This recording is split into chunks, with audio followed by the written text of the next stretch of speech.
My next guest is an African entrepreneur who has some firm beliefs on the whole white women for Kamala movement. She believes economic freedom is the answer to poverty and blaming racism for everything is a trap. She believes that a nation can only prosper when its leaders know history, understand economics, and lead with integrity. Magatte Wade is the director of the Centre for African Prosperity at the Atlas Network. She has appeared in TED Talks, podcasts with the likes of Jordan Peterson and Lex Friedman, and the Faces of X series on race and capitalism. Her new book, The Heart of a Cheetah: How We Have Been Lied to About African Poverty and What That Means for Human Flourishing, is out now. Magatte Wade joins me now. Fantastic to have you with us. You've argued that Africa's problems are not due to colonialism, corruption, or even bad leadership. So, why is the continent afflicted with so much poverty, and what could be done to lift millions out of that poverty? First of all, thank you so much for having me, Rita. It's an honor and a pleasure. So, yes, I do make the case that Africa is not the poorest region in the world because of colonialism or corruption per se, or even the leadership. To me, I go back to basic principles. Poverty is solved by prosperity. Prosperity is built by entrepreneurs. What do entrepreneurs need? They need an enabling business environment. Yet, when you look there, you realize that Africa is the most overregulated region in the world. What in plain English language it translates into is that the African region is where many countries do not afford their citizens, their would-be wealth creators, aka entrepreneurs.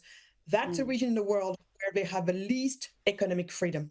Economic freedom index after another, one of them being the doing business of a World Bank, another one being the Heritage, Economic Freedom Index.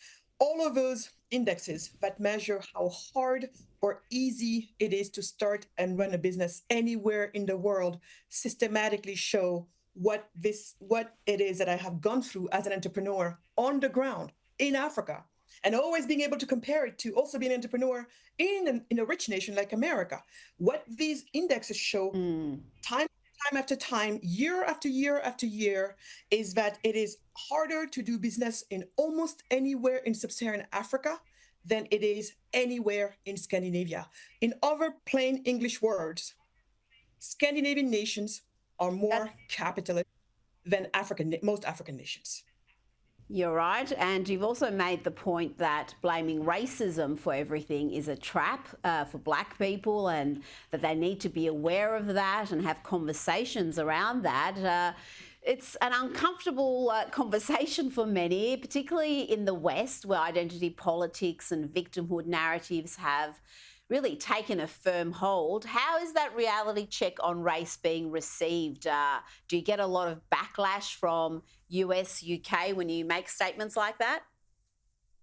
Oh, I don't get the backlash only from the US, from the UK. I get it also from my fellow Black people in Africa. Remember, Africa is home to 90% of the representatives of a Black race. And they too often seem to have the same issue. We are stuck. We are stuck in that paradigm of, oh, we can't amount to much because of racism. And as usual, I call BS on that. I do. I'm sorry. We do know that, so the problem I have with you putting yourself in a position of victimhood. First of all, you have to understand that I was very much raised with this concept and this mantra of criticize by creating. It's Michelangelo's to start with. But it's this very idea that if the only valid way of criticizing anything is by offering an alternative to that problem.